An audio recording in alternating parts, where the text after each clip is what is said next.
I remember one time when I mean, for years, actually, when we got married, this was still plaguing me.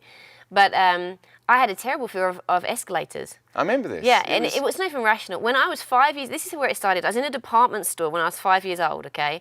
And I remember playing around at the top of the escalators while my mum was looking at clothes or something. And my mum had told me, stay away from the top of the stairs there. So stay because away her from mum, them, right? let me explain this, because her mum said don't go near the escalators. So I shouldn't have been there. What's the first thing Carlie does? She's going to go towards the escalators. It's true. He's got this thing that I'm like really stubborn or something. But anyway. I'm not saying anything. Strong-willed. Strong-willed. Strong-willed. It's kept me alive. Anyway, Strong-willed. it's been good. So I was doing something I shouldn't have been doing anyway. I was playing around the top of the escalators and I held onto the handrail. And I didn't realise the handrail was moving. And so I'm holding onto the handrail, but my feet are still at the top of the step. Pulled you in. And so it sucked me down. Do you think we could go back and get the security video? Because that would be really, I'd love to see that video. They probably didn't have video cameras then anyway.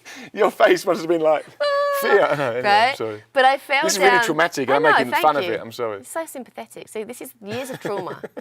Thank you.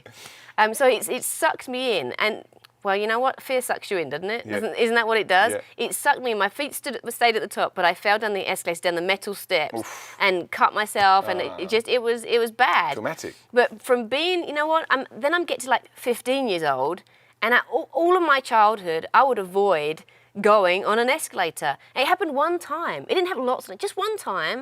It doesn't mean it's going to happen again. But you had that fear. It's irrational, even into adulthood. You know, I had my kids were little. We were travelling around the subway, the underground in London, and they were big they're in escalators, buggies, they were in like, strollers, and you know, it's really a pain if you're travelling on the underground and you don't want to use the escalator. You have to stop at stations where they have elevators and things, and I mean, it's really inconvenient. But I would go out of my way not to get on an escalator because deep down on the inside of me, I would have this fear that I was going to fall down one again.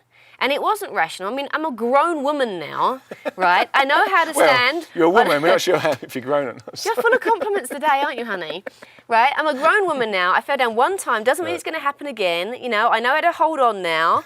For goodness sake, I'm a big girl now, right? Doesn't mean it's going to happen again.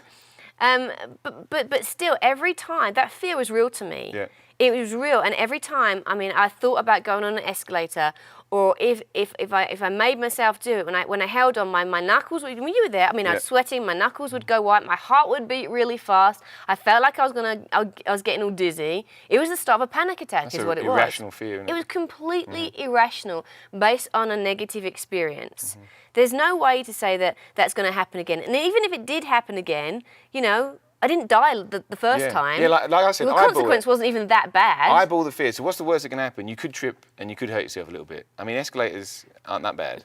But here's the point that we're making, is that fear affects everybody to a certain degree. Everybody, whether you've got fear that's based in a really serious traumatic past experience, whether you've been through something horrible that you could say, you know what, it's a legitimate fear. If fear could be legitimate, this was a legitimate fear, or it could be a completely irrational fear that's really not based on very much at all, but it's still very real to you. Where the fear comes from is almost irrelevant. It still feels very real in the moment. It is false evidence appearing real.